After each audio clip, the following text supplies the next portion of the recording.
വാൽപ്പാറയിലുണ്ടായ ആ ഒരു അപകടത്തിന് ശേഷം സോഷ്യൽ മീഡിയയിൽ കിടന്ന് കുറേ ആളുകൾ ആ വണ്ടി ഓടിച്ച 22-23 വയസ്സെങ്ങാണ്ടേ ഉള്ളൂ ആ പയ്യനെ കടന്നിട്ട് വായി വരുന്ന മൊത്തവും പറയുകയാണ്. ഇപ്പം അതിൻ്റെ സത്യാവസ്ഥ വെളിയിൽ വന്നല്ലോ. ആ വണ്ടി ഓടിച്ചത് ആ സ്കൂളിലെ ഡ്രൈവർ, സ്കൂൾ ബസ് ഓടിക്കുന്ന ഡ്രൈവറായിട്ടുള്ള നൗഷാദാണ്. പുള്ളിയാണെങ്കിൽ ഗുരുതരാവസ്ഥയിൽ ഹോസ്പിറ്റലാണ്. ഈ പുള്ളി എത്രയും പെട്ടെന്ന് സുഖം പ്രാപിച്ച് പുറത്ത് വന്നതിന് ശേഷം എന്താ സംഭവിച്ചതെന്ന് പുള്ളി പറയട്ടെ. എന്നിട്ട് പോരെ ഈ കടന്ന് സോഷ്യൽ മീഡിയയിൽ കടന്നിട്ട് ആ പയ്യനെ, ആ വണ്ടി ഓടിച്ച് അവനാണ് ഈ തെറ്റ് ചെയ്തത്, ഇവനെയൊക്കെ പോലത്തുള്ള ഇവന്മാരുടെയൊക്കെ വണ്ടി വിളിച്ച് യാത്ര ചെയ്യുന്നവരെ വേണം അടിക്കാൻ എന്നൊക്കെ പറഞ്ഞിട്ട് സോഷ്യൽ മീഡിയയിൽ കിടന്നിട്ട് ആ പയ്യനെ വായി വരുന്നത് അസഭ്യം പറയുന്ന ആളുകളൊക്കെ സത്യം എന്താണെന്നറിയാതെ കിടന്ന് കുരയ്ക്കാതിരിക്കുക. അതാണ് വേണ്ടുന്നത്. ഇപ്പം തന്നെ ഉണ്ടല്ലേ, ആ വണ്ടി ഓടിച്ചത് ആ സ്കൂളിലെ ഡ്രൈവറാണ്. അയാൾ വേണോന്ന് വെച്ചാണോ എത്രയും പേരെ കൊണ്ട് കുഴിയിലേക്ക് ഇടണം, ഇത്രയും പേരെ ജീവൻ അപകടത്തിൽ വരുത്തണമെന്ന് വേണ്ടിയിട്ടാണോ വിചാരിച്ചിട്ടാണോ അങ്ങനെ അത് ചെയ്തത്? അല്ല, ഒരിക്കലുമല്ല. ആരും അങ്ങനെ ചെയ്യത്തില്ല. അയാളൊരു സ്കൂൾ ബസ് ഓടിക്കുന്ന ഒരു ഡ്രൈവറാണ്. സ്കൂൾ ബസ്സും ആ കുട്ടികളെ ഉൾപ്പെടെ കൊണ്ട് ലക്ഷ്യസ്ഥാനത്തേക്ക് പോയിട്ട് ആ കുട്ടികളെ തിരിച്ച് വീട്ടിലേക്ക് കൊണ്ടുവരുന്ന ഒരു ഡ്രൈവറാണ് നൗഷാദ്. എന്തായാലും പുള്ളി അറിഞ്ഞുകൊണ്ട് ഇങ്ങനെ പുള്ളി എന്തായാലും ചെയ്യത്തില്ല. പിന്നെ മനുഷ്യരാണ്, ഏത് സമയത്താണ് എന്തും സംഭവിക്കുമെന്ന് പറയാൻ പറ്റത്തില്ല. ചിലപ്പോൾ അങ്ങനെയൊക്കെ സംഭവിച്ചു പോയടേ. ഇനി എന്തിനാണ് ഇനി അയാളെ പഴിചാരുന്നത്? ഇനി അയാളെ ആയിക്കോട്ടെ, ആ വണ്ടിയുടെ ഉടമസ്ഥനായിട്ടുള്ള ആ ചെറുക്കനെ ആയിക്കോട്ടെ പഴിചാരിയിട്ട് വല്ല കാര്യമുണ്ടോ? ഒരു കാര്യമില്ല. സോഷ്യൽ മീഡിയയിൽ കുറേ എണ്ണം ഞാൻ നോക്കിയപ്പോഴത്തേക്ക് കുറേ എണ്ണം കമൻറ്റിലും കുറേ എണ്ണം വീഡിയോ ആയിട്ട് ചെയ്യുന്നുണ്ട്. ഇവൻ്റെയൊക്കെ വണ്ടി വിളിച്ച് ഇവൻ്റെയൊക്കെ വണ്ടി വിളിച്ച് പോകുന്നവരെ വേണം തല്ലാനെന്നൊക്കെ പറഞ്ഞിട്ട് വളരെ മോശമായിട്ടുള്ള കമൻറ്റുകളും സംഭാഷണങ്ങളൊക്കെയാണ് ഞാൻ കാണാനിടയുണ്ടായത്. അതുകൊണ്ടാണ് ഞാൻ ഈ ഒരു വീഡിയോ ഞാൻ ചെയ്യാമെന്ന് വിചാരിക്കുന്നത് തന്നെ. അപ്പോൾ ഞാൻ എന്തായാലും അതിനു മുമ്പ് ഞാൻ ഒരു ദൃശ്യം ഇവിടെ വയ്ക്കാം. കാരണം വാർത്താ മീഡിയക്കാരൊരു ദൃശ്യം ക്രിയേറ്റ് ചെയ്തിട്ടുണ്ട്. ആ വണ്ടിക്ക് സംഭവിച്ചത് എന്താണെന്ന് അവർ പറയുന്നുണ്ട്. എന്തായാലും ആ ഒരു ദൃശ്യം നിങ്ങൾ കണ്ടു നോക്കേ. വാഹനം ഓടിച്ചിരുന്നത്, അതുകൊണ്ട് തന്നെ ഏതെങ്കിലും ഈ കുറവ് അപകടത്തിലേക്ക് നയിച്ചിരുന്നോ എന്നുള്ളതാണ്. രണ്ടാമത്തേത് ഈ വാഹനത്തിൻ്റെ സാങ്കേതിക പ്രശ്നങ്ങളാണ്. അതായത് ബ്രേക്ക് ഉൾപ്പെടെയുള്ളവയിൽ എന്തെങ്കിലും തകരാർ സംഭവിച്ചോ എന്ന സംശയം നിലനിൽക്കുന്നുണ്ട്. വിനീതേ, ഈ സാധാരണഗതിയിൽ ഈ ട്രാവലറിൻ്റെ ഒരു ബ്രേക്ക് സിസ്റ്റം എങ്ങനെയാണ്? ട്രാവലറിൻ്റെ ബ്രേക്ക് സിസ്റ്റം നമ്മൾ ഈ ഹൈ റേഞ്ചൊക്കെ ഇറങ്ങുമ്പോൾ പെട്ടെന്ന് ഈ ബ്രേക്ക് ചവിട്ടിറങ്ങുന്ന സ്വഭാവമുണ്ട് നമുക്കെല്ലാവർക്കും. ആ ബ്രേക്ക് ചവിട്ടി ഇറങ്ങുമ്പോൾ പറയുന്നത് ട്രാവലറിനൊന്നും ബ്രേക്ക് ചവിട്ടിയിട്ട് ഇറങ്ങാൻ പാടില്ലെന്നാണ് പറഞ്ഞ് കേട്ടിട്ടുള്ളത്. അത് പരമാവധി നമ്മൾ സ്ലോവിൽ തന്നെ വന്ന് സെക്കൻഡ് ഗിയറിൽ ഇട്ടിട്ട് തന്നെ ഇറങ്ങി പോരണം. അത് ബ്രേക്ക് ചവിട്ടുമ്പോഴാണ് ഈ ബ്രേക്ക് വന്നു പിന്നെ അത് ഓട്ടോമാറ്റിക് ചൂടാവാണ്. ആ ചൂടാകുമ്പോഴാണ് ഈ ട്രാവലറിൻ്റെ ബ്രേക്കൊക്കെ പോകുന്നത്. സാധാരണ അല്ലെങ്കിൽ കുറച്ച് നേരം ഹൈ റേഞ്ചൊക്കെ നിർത്തി 40 ഹൈ റേഞ്ചൊക്കെ ഉള്ള സ്ഥലമാണല്ലോ. കുറച്ച് നേരം നിർത്തിയിട്ട് ഒരു അരമണിക്കൂറിൽ നിർത്തിയിട്ട് ഇറങ്ങണമെന്നാണ് പറഞ്ഞ് കേട്ടിട്ടുള്ളത്. അതൊക്കെയാണ് ട്രാവലറിൻ്റെ ഒരു ബ്രേക്കിൻ്റെ ഒരു ഇത് വരുന്ന ഒരു സംഭവം. അതാണ് ഈ വാഹനം, അതായത് ട്രാവലർ ഓടിക്കുന്ന സമയത്ത് സാധാരണഗതിയിൽ ഈ സെക്കൻഡ് ഗിയറിൽ തന്നെ ഇറങ്ങുകയും കയറുകയും വേണം. അത് സെക്കൻഡ് ഗിയറിൽ ഇറങ്ങുമ്പോൾ കൂടുതലായിട്ട് ഈ ബ്രേക്കിൻ്റെ ഡ്രം അടക്കം ചൂടാവുന്നത് ഒഴിവാക്കാൻ കഴിയും. അങ്ങനെ ഈ ബ്രേക്കിൻ്റെ തകരാർ ഒഴിവാക്കാൻ കഴിയുമെന്നാണ്. അത്തരത്തിലൊരു തകരാറുണ്ടായോ എന്നൊരു സംശയം നിലനിൽക്കുന്നുണ്ട്. എന്തായാലും ഇതൊക്കെ സ്ഥിരീകരിക്കേണ്ടത് തമിഴ്നാട് മോട്ടോർ വാഹന വകുപ്പാണ്. അവർ അത്തരം പരിശോധനകളിലേക്കും അന്വേഷണങ്ങളിലേക്കും ഇപ്പോൾ കടന്നിരിക്കുകയാണ്. ഓക്കെ, ഇതിനൊക്കെ ശേഷം ഈ ട്രാവലറെ കുറ്റം പറഞ്ഞുകൊണ്ട് കുറേ ആളുകൾ വരുന്നുണ്ടായിരുന്നു.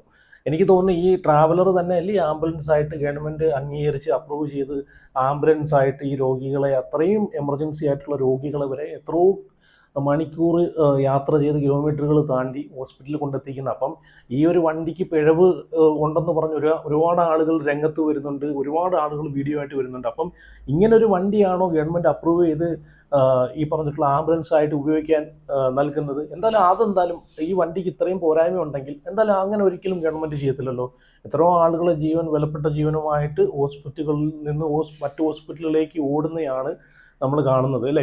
എന്തായാലും ആ വണ്ടിക്ക് പോരായ്മ ഉണ്ടെന്ന് പറയാൻ പറ്റില്ല. പിന്നെ ചില വണ്ടികളിൽ ചില സമയത്ത് മെയിൻ്റെനൻസ് വർക്ക് ചെയ്യാത്തതുകൊണ്ടോ പ്രോപ്പറായിട്ടുള്ള മെയിൻ്റെനൻസ് വർക്കൊക്കെ ചെയ്യാത്തതുകൊണ്ട് സംഭവിക്കാം. പിന്നെ ഈ പറഞ്ഞിട്ടുള്ള പോലെ ഇനി ഏത് വണ്ടിയാണെങ്കിലും കയറിപ്പോകുന്ന കയറ്റം അത് വെച്ചായിരിക്കും അത് ഇറങ്ങി വരുന്നത്. കയറിപ്പോകുന്നത് ഏത് ഗിയറിലാണോ ആ കയറ്റം കയറിപ്പോകുന്നത്, ഫസ്റ്റ് ഗിയറിൽ കയറിപ്പോകുന്ന കയറ്റമാണെങ്കിൽ അതേ ഗിയറിൽ തന്നെ ആ കയറ്റം ഇറങ്ങി വരണമെന്നാണ് എല്ലാ വണ്ടികളുടെയും ഒരു അടിസ്ഥാന നിയമമായിട്ട് പറയുന്നതെന്ന് വെച്ച് കഴിഞ്ഞാൽ അങ്ങനെ അതിനാണ് നമ്മളിപ്പം തേർഡ് ഗിയറിൽ കയറി പോകുന്നൊരു കയറ്റത്ത് ഫസ്റ്റ് ഗിയറിൽ ഇറങ്ങി വരേണ്ട കാര്യമില്ല. പക്ഷേ ഫസ്റ്റ് ഗിയറിൽ കയറി പോകുന്നൊരു കയറ്റത്ത് ഫസ്റ്റ് ഗിയറിൽ തന്നെ ഇറങ്ങി വരണം. ഇവിടെ എന്താ സംഭവിച്ചതെന്ന് പറയാം. എന്തായാലും ഈ അവിടെ ഇവിടെയും കടന്നിട്ട് വായി വരുന്ന പറയുന്ന ഇത് ആ പയ്യനെയും ഈ പറഞ്ഞിട്ടുള്ള വണ്ടി ഓടിച്ച് ഈ നൗഷാദിനെയും കുറ്റപ്പെടുത്തുന്ന ആൾക്കാർ, നിങ്ങൾ ഒരു കാര്യം ചിന്തിക്കുക.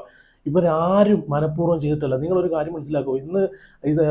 ഇനി നാളെ അയാൾ സുഖം പ്രാപിച്ച് വരുന്ന സമയത്ത് അയാൾ അനുഭവിക്കുന്ന ഡ്രോമയൊന്ന് ആലോചിച്ച് നോക്കിക്കേ. അങ്ങനെ ജീവിത അവസാനം വരെ അയാളൊരു ഡ്രോമയിലായി പോവും. സത്യമാണ്. അയാൾ ആ ഒരു മാനസികാവസ്ഥ നമുക്ക് പറഞ്ഞറിയിക്കാൻ പറ്റത്തില്ല. അപ്പോൾ ഈ കുറ്റപ്പെടുത്തുന്നവരൊക്കെ ആദ്യം ആ പയ്യനെയായിരുന്നു, പിന്നെ ഡ്രൈവറാണ് വണ്ടി ഓടിച്ചെന്ന് പറഞ്ഞപ്പോൾ പിന്നെ എല്ലാവരും കൂടെ ഡ്രൈവറുടെ മണ്ടയിലോട്ട്, ഡ്രൈവറല്ല, ആദ്യം ആ പയ്യനാണ് വണ്ടി ഓടിച്ചെന്ന്, ഒരു പയ്യനാണ് വണ്ടി ഓടിച്ചതെന്ന് പറഞ്ഞപ്പോഴത്തേക്ക് ആ പയ്യൻ്റെ മെക്കിട്ടോട്ട് കയറി. പിന്നെ അത് സ്കൂളിലെ നൗഷാദ് എന്ന് പറഞ്ഞ സ്കൂൾ ഡ്രൈവറാണ് ഓടിച്ചെന്ന് പറഞ്ഞപ്പോഴത്തേക്ക് കുറേ ആളുകൾ അങ്ങാരെ മെക്കിട്ടോട്ട് കയറി. എന്തിനാ നീ ഓടിക്കാൻ നിന്നുകൊണ്ടല്ലേ ഇങ്ങനെ ഇത് സംഭവിക്കാനുള്ളത്. എവിടെയാണെങ്കിലും സംഭവിക്കും, അത് വേറെ കാര്യം. അങ്ങനെ അറിഞ്ഞുകൊണ്ട് ഇങ്ങനെ എന്തായാലും അങ്ങനെ ചെയ്യുമെന്ന് തോന്നുന്നില്ല. കാരണം അയാൾ ഒരു സ്കൂളിലെ കുട്ടികളെയും കൊണ്ട് യാത്ര ചെയ്ത് കുട്ടികളെയും കൊണ്ട് സുരക്ഷിത സ്ഥാനത്തേക്ക് എത്തിച്ച് മറ്റൊരു സ്ഥലത്തേക്ക് കൊണ്ടെത്തിക്കുന്ന ഒരു വ്യക്തിയാണ്. എന്തായാലും അയാളും ചെയ്യുന്നത് ഡ്രൈവിങ് തന്നെയാണ്. അയാളും ഇതുപോലുള്ള ഒരു വണ്ടി തന്നെയാണ് അയാൾ ഓട്ടിക്കുന്നത് അല്ലേ.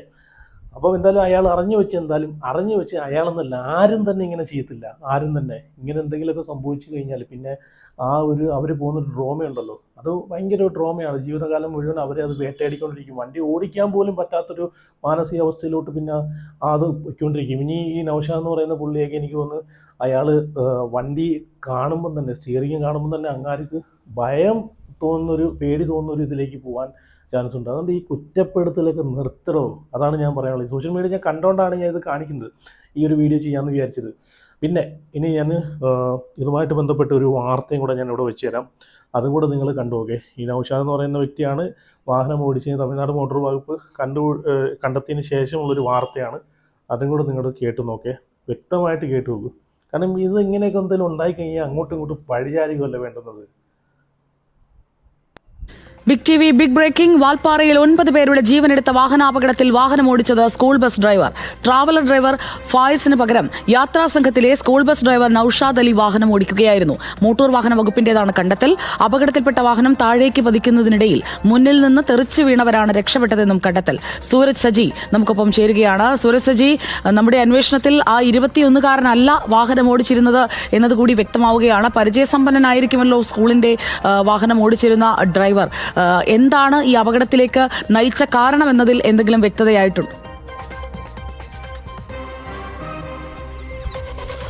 സുജയ, സുപ്രഭാതം. ഈ മോട്ടോർ വാഹന വകുപ്പ് ഇന്നലെ ഈ മേഖലയിലെത്തി വലിയ പരിശോധനകളടക്കം നടത്തിയിരുന്നു. ഇതിന് പിന്നാലെ ലഭിച്ച മൊഴികളുടെ അടിസ്ഥാനത്തിലാണ് ഇപ്പോൾ ഒരു കണ്ടെത്തലിലേക്ക് എത്തിയിരിക്കുന്നത്. ഈ വാഹനം ഓടിച്ചത് ഈ നൌഷാദ് അലിയാണ് എന്നുള്ളതാണ് പോലീസ്, മോട്ടോർ വാഹന വകുപ്പ് കണ്ടെത്തിയിരിക്കുന്നത്. ആദ്യഘട്ടത്തിൽ ഈ ടെമ്പോ ട്രാവലർ ഓടിച്ചിരുന്ന ഫാഹിസ് ആണ് ഈ വാഹനം ഓടിച്ചിരുന്നത് എന്നുള്ളതായിരുന്നു കണക്ക് കൂട്ടിയിരുന്നത്. പക്ഷേ അങ്ങനെയല്ല. 6-ാം വളവിൽ നിന്ന് ഇവർ ചിത്രം പകർത്തുന്നത്, 16-ാം വളവിൽ നിന്ന് ഇവർ ചിത്രമടക്കം എടുക്കുന്നുണ്ട്. അവിടെ ഇറങ്ങി ഏറെ നേരം ചിലവഴിച്ചൊരു ചായയൊക്കെ കുടിച്ച് അവിടെ ചിത്രങ്ങൾ എടുത്തതിന് ശേഷമാണ് ഈ 16-ാം വളവിൽ നിന്ന് ഇവർ യാത്ര തിരിക്കുന്നത്. ആ സമയത്ത് വാഹനം ഓടിച്ചിരുന്നത് ഈ നൌഷാദ് അലിയാണെന്നുള്ളതാണ് ഇപ്പോൾ കണ്ടെത്തിയിരിക്കുന്നത്. സുജയ് സൂചിപ്പിച്ചത് തന്നെയാണ്. നൌഷാദിനെ സംബന്ധിച്ച് 39-കാരനാണ്. അദ്ദേഹം ഏറെക്കാലമായി വാഹനം ഓടിക്കുന്ന ആളാണ്. പ്രത്യേകിച്ച് ആ സ്കൂളിലെ, പാങ്ങ് സ്കൂളിലെ സ്കൂൾ ബസ് ഡ്രൈവർ കൂടിയാണ്. അതുകൊണ്ട് തന്നെ വെൽ എക്സ്പീരിയൻസ്ഡ് ആയിട്ടുള്ള ഡ്രൈവറാണ് ഇദ്ദേഹമെന്ന് ഈ മോട്ടോർ വാഹന വകുപ്പും അടിവരയിടുന്നുണ്ട്. പക്ഷേ എന്താണ് അവിടെ സംഭവിച്ചതെന്ന് ഇപ്പോഴും ഈ മോട്ടോർ വാഹന വകുപ്പിനടക്കം കണ്ടെത്താൻ സാധിച്ചിട്ടില്ല. അവർ പറയുന്നത് അവിടെ ഒരു അടിയന്തര ബ്രേക്കിംഗ് നടന്നതായി കണ്ടിട്ടില്ല. കാരണം ഒരു വാഹനം ആദ്യഘട്ടത്തിൽ ഇവരെ ക്രോസ് ചെയ്തതായിട്ടുള്ള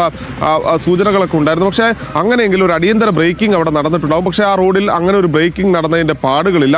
വാഹനത്തെ സംബന്ധിച്ച് ഒരു ബ്രേക്കിംഗ് തകരാറുണ്ടാകേണ്ട സാഹചര്യവുമില്ല. കാരണം 16-ാം വളവിൽ നിന്നാണ് ഈ വാഹനം എടുക്കുന്നത്. അതിനുശേഷം 13-ാം വളവിലേക്ക് എത്തുന്നു. ആ 3 വളവുകൾക്കിടയിൽ സ്വാഭാവികമായി ഈ ബ്രേക്ക് ചൂടായി ഒരു തകരാറിലേക്ക് പോകേണ്ട സാഹചര്യമില്ല എന്നുകൂടി പറയുന്നുണ്ട്. അങ്ങനെയെങ്കിൽ വാഹനത്തിന്റെ നിയന്ത്രണം നഷ്ടമായത് എങ്ങനെയെന്ന് കണ്ടെത്തണം. പക്ഷെ അത് കണ്ടെത്തണമെങ്കിൽ ഇവർക്ക് മുന്നിലുള്ള സൂരജ്, ഈ വാഹനത്തിന് പ്രത്യേകിച്ചും ട്രാവലർ ഒക്കെ ആകുമ്പോൾ അതിന്റെ കാലപ്പഴക്കവും ഒരു പ്രധാനപ്പെട്ട കാരണമാണല്ലോ. എത്ര പഴക്കമുള്ളതാണ് ഈ ട്രാവലർ? ഈ കാലപ്പഴക്കം സംബന്ധിച്ചുള്ള വിവരങ്ങൾ മോട്ടോർ വാഹന വകുപ്പ് ഇന്നലെ ശേഖരിച്ചിരുന്നു സുജയ. പക്ഷേ കാലപ്പഴക്കമല്ല ഈ അപകടത്തിലേക്ക് നയിച്ചതെന്ന് അവർ പറയുന്നുണ്ട്. പക്ഷേ ഈ വാഹനത്തിന് ഏതെങ്കിലും തകരാറുണ്ടായിരുന്നോ എന്ന് പരിശോധിക്കണമെങ്കിൽ പോലും വാഹനത്തിൽ നിന്ന് കഴിയില്ല, അതായത് തെളിവുകൾ സ്വരൂപിക്കാൻ കഴിയില്ല, അത്രമാത്രം ഈ വാഹനം തകർന്നു പോയിട്ടുണ്ടെന്ന് അവർ പറയുന്നു.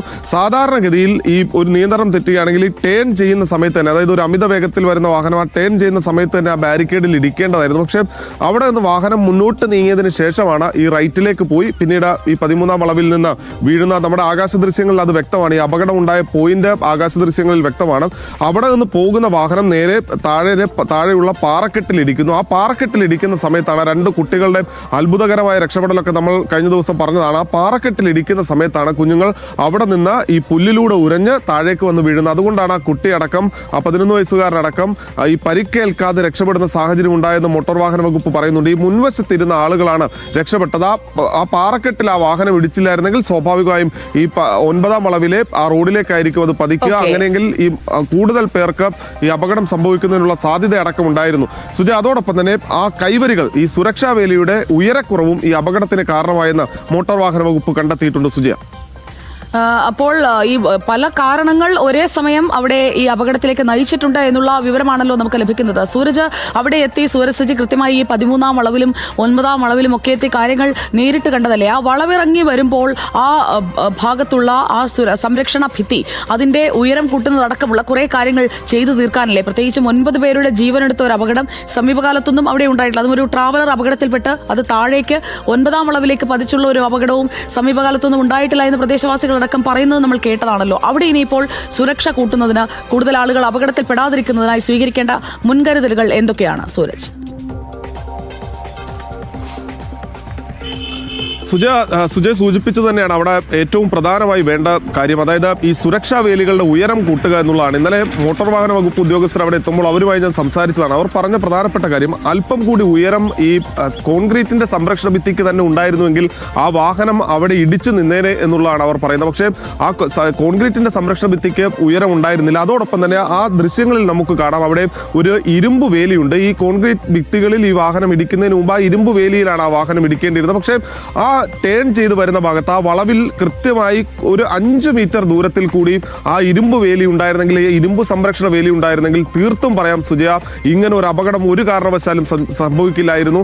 ആ ഇരുമ്പ് വേലിയുടെ നീളം കുറഞ്ഞതും ഈ കോൺക്രീറ്റ് ഭിത്തിയുടെ ഉയരം കുറഞ്ഞതും തന്നെയാണ് അപകടത്തിനിടയാക്കിയത്. അത് അടിയന്തരമായി ഉയരം കൂട്ടണം. അത് ഇവിടെ മാത്രമല്ല, ഈ വളവിൽ ഉടനീളം, അതായത് ഇന്നലെ ഈ വാർത്ത റിപ്പോർട്ട് ചെയ്ത സമയത്ത് ഞാൻ പറഞ്ഞിട്ടുണ്ട്, ഈ സഞ്ചാരികളെ ആകർഷിക്കുന്ന, പ്രത്യേകിച്ച് ഈ അഡ്വഞ്ചറസ് ആയി സഞ്ചരിക്കാൻ ആഗ്രഹിക്കുന്ന ആളുകളെയൊക്കെ ആകർഷിക്കുന്ന ഒരു പ്രധാനപ്പെട്ട ഈ പാതയാണത്. പക്ഷേ അവിടെ അതിൻ്റെ ഒരു മനോഹാരിത മാത്രമല്ല, അതിൻ്റെ പിന്നാമ്പുറത്ത് മറിഞ്ഞിരിക്കുന്ന അപകട സാധ്യത കൂടി നമ്മൾ തിരിച്ചറിയണം. ഇടുങ്ങിയ റോഡുകൾ ചില ഭാഗങ്ങളിൽ വരുന്നുണ്ട്. അവിടെയൊക്കെ എത്തുന്ന സമയത്ത് ഈ കൈവരികൾക്ക് ഉയരമില്ലെങ്കിൽ അപകടം സംഭവിക്കുന്ന സ്വാഭാവികമാണ്. ഈ വിനോദസഞ്ചാരികളുടെയും അതിലൂടെ യാത്ര ചെയ്യുന്ന യാത്രക്കാരുടെയും സുരക്ഷ ഉറപ്പാക്കാനുള്ള നടപടികൾ ഉണ്ടായേ തീരൂ സുജയ. ശരി, സൂരജ് സജിയാണ് വിശദമായ റിപ്പോർട്ട് നൽകിയത്. മാത്രമല്ല സൂരജ് ഈ അപകടം നടന്ന ഉടൻ തന്നെ ആ പ്രദേശത്തേക്ക് പോയി അപകട സമയത്തെ കാഴ്ചകളും അതിന് തൊട്ടടുത്ത ദിവസം ആ പരിസരത്ത് എന്തൊക്കെയാണ് അപകടത്തിലേക്ക് നയിച്ചതായി കാരണങ്ങളായി ഇപ്പോൾ. ഓക്കെ, പിന്നെ എനിക്ക് ഈ ഒരു വാർത്ത കണ്ടപ്പോഴത്തേക്ക് എനിക്ക് തോന്നി ബിഗ് ടി വി ഇത് നല്ല രീതിയിൽ തന്നെ സത്യസന്ധമായിട്ട് തന്നെ ഇവർ റിപ്പോർട്ട് ചെയ്തിട്ടുണ്ട് ഓരോ കാര്യങ്ങൾ.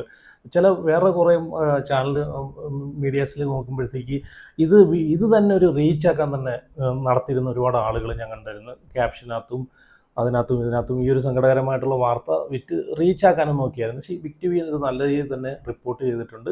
അതിനുള്ള റിസൾട്ട് അവർക്ക് കിട്ടിയിട്ടുമുണ്ട്. എല്ലാ വീഡിയോസും നല്ല റീച്ചായിട്ടുണ്ട്. ഈ ഇതുമായിട്ട് ബന്ധപ്പെട്ട വാർത്തകൾ സത്യസന്ധമായിട്ട് ചെയ്തപ്പോഴത്തേക്ക് ഇപ്പം ഈ പറഞ്ഞിട്ടുള്ള കള്ളങ്ങൾ അടിച്ചു കൊണ്ടൊന്നുമില്ല. സത്യസന്ധമായിട്ട് ചെയ്തു കഴിഞ്ഞാൽ അത് കാണാൻ ജനങ്ങളും വരും എന്നുള്ളൊരു ഇതും കൂടെ. അത് ജസ്റ്റ് പറഞ്ഞാണ് എനിക്കിത് കണ്ടപ്പോഴത്തേക്ക്, ഇത് കേട്ടപ്പോഴത്തേക്ക് എനിക്ക് പറയണമെന്നുണ്ടായിരുന്നു. പിന്നെ ഇപ്പം കണ്ടില്ലേ, ആ ഒരു ഡ്രൈവർ സ്കൂൾ ബസ് ഓടിക്കുന്ന എക്സ്പീരിയൻസ് ഉള്ളൊരു ഡ്രൈവറാണ് ആ വണ്ടി ഓടിച്ചത്. ചിലപ്പം ഈ ദൂര യാത്രകളിലൊക്കെ പോകുന്ന സമയത്ത് ഇപ്പം പ്രത്യേകിച്ച് സ്കൂള് അറിയാവുന്ന ആളുകളാകുമ്പോഴത്തേക്ക്, പ്രത്യേകിച്ച് ഒരു ഡ്രൈവറും കൂടെ ഉള്ള സമയത്ത് ചിലപ്പം ഒരാൾക്ക് ഒരു തലവേദന വന്നു, ചിലപ്പം ആ വണ്ടി ഓടിച്ച പയ്യൻ്റെ ജസ്റ്റ് ഒരു തലവേദന വന്നിരിക്കട്ടെ, ചിലപ്പോൾ അവൻ അതിനുശേഷം ചായ കുടിച്ചിട്ട് ഒരു എക്സ്പീരിയൻസ് ആയിട്ടുള്ള ഡ്രൈവർക്കാണ് വണ്ടി കൊടുത്തത്, അല്ലാതെ വണ്ടി ഓടിക്കാൻ അറിയാത്ത ഒരാൾക്കല്ല. പിന്നെ ഇതിലെന്ത് സംഭവിച്ചെന്ന് അയാൾക്ക് സുഖം പ്രാപിച്ചു വന്നാൽ മാത്രമേ ഇതിനകത്ത് അറിയാൻ സാധിക്കത്തുള്ളൂ. പിന്നെ ആ ഒരു മേഖല വന്യജീവികൾ ഒരുപാടുള്ള മേഖലയാണ്. പുലി, കടുവ എന്ന് വേണ്ട ഒരുപാട് വന്യജീവികൾ ഈ പ്രദേശങ്ങളിലും ഈ റോഡുകളിലൊക്കെ ഇറങ്ങി വരാറുണ്ട്, ക്രോസ് ചെയ്യാറുണ്ട് എന്നൊക്കെയാണ് പറയുന്നത്. ഞാനും പോയിട്ടുള്ള സ്ഥലമാണ്. ഇതിനു മുമ്പ് ഞാനൊരു വീഡിയോ ചെയ്തിട്ടുണ്ട്. 2 വട്ടം ഞാൻ പോയിട്ടുള്ള സ്ഥലമാണ്. ഞാൻ അന്ന് പോകുന്ന സമയത്ത് ഞാൻ കണ്ടത് വന്യജീവികളൊക്കെ, കടുവ, പുലി ഉൾപ്പെടെയുള്ള ജീവികൾ ഈ റോഡിൻ്റെ സൈഡിലൊക്കെ വന്ന് ഇറങ്ങാറുണ്ട്. ഒരു പക്ഷേ വന്യജീവിയെ തട്ടാതെ വണ്ടി ചിലപ്പം റൈറ്റിലേക്ക് എടുത്ത് വെട്ടിച്ച വഴിക്ക് കൺട്രോൾ നഷ്ടപ്പെട്ടതാണോ എന്നും അറിയത്തില്ല. ചിലപ്പം വണ്ടി ഇങ്ങനെ ഒരു മിനിമം സ്പീഡ് കാണൂല. എങ്ങനെ പോയാലും ഒരു 40 മേൽ സ്പീഡിലാണെന്ന് ചുരം ഇറങ്ങുന്നെങ്കിൽ തന്നെ ഒരു 40 50 സ്പീഡിലായിരിക്കും ഇറങ്ങുന്നത്. അപ്പം വന്യജീവി പെട്ടെന്ന് ചാടിയ വഴിക്ക് ചിലപ്പം പെട്ടെന്നുള്ളൊരു ഇതിൽ വെട്ടിച്ച് ചിലപ്പം റൈറ്റിലോട്ട് എടുത്ത സമയത്ത് ഉണ്ടായ ഒരു അപകടമായിരിക്കാം. എന്തായാലും ഇത് പുള്ളി സുഖം പ്രാപിച്ചു വന്നാൽ മാത്രമേ ഇതിനെ പറ്റിയിട്ട് ഡീറ്റെയിൽ ആയിട്ട് അറിയൂ. കാരണം ആ വണ്ടി തവിട് പൊടിയായി, ആ വണ്ടിയിൽ നിന്ന് ഒരു തെളിവും ശേഖരിക്കാൻ പറ്റത്തില്ലെന്നാണ് പറയുന്നത്. അപ്പോൾ എന്തായാലും ഞാൻ ആദ്യം പറഞ്ഞ പോലെ ഇത് കമൻ്റ് ഇട്ട് അങ്ങോട്ടും ഇങ്ങോട്ടും മോശത്തരം കാണിക്കുന്ന അല്ലെങ്കിൽ കുറ്റപ്പെടുത്തുന്ന ഊളകളോടാണ് എനിക്ക് പറയാനുള്ളത്. കാര്യങ്ങൾ അറിഞ്ഞ് മനസ്സിലാക്കിയിട്ട് മാത്രം ഇവരെയൊക്കെ കുറ്റപ്പെടുത്തുക. അപ്പോൾ എന്തായാലും നിങ്ങളുടെ അഭിപ്രായങ്ങളൊക്കെ എന്തായാലും ഉറപ്പായിട്ടൊന്ന് കമൻറ്റ് ചെയ്യണേ. അതുപോലെ ചാനൽ ആദ്യമായിട്ടും കാണുന്നുണ്ടെങ്കിൽ ഉറപ്പായിട്ട് സബ്സ്ക്രൈബ് ചെയ്ത് വെച്ചേരാം. അപ്പോൾ അടുത്ത വീഡിയോ ആയിട്ട് പിന്നെ വരാം.